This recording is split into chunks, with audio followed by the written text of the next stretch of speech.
If you're in a house and you're bitten by a dog, there's a couple of questions that come into my mind to ask you to see where liability might reside.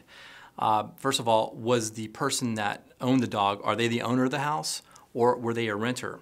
In California, we do have landlord liability for dog bites, but again, it's a very complicated analysis.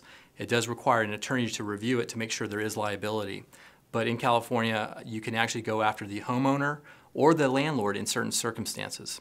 In order to prove a dog bite against a landlord in California, it's a little tricky. You have to prove that the landlord actually knew of the dog being on the premises and knew of the dangerous propensities of the dog. That is usually very difficult to prove because a lot of times there's no evidence to prove it.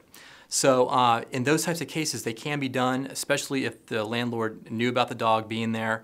I've had cases where there have been dog bites and the person who was renting the place was actually doing a dog fighting ring in the backyard.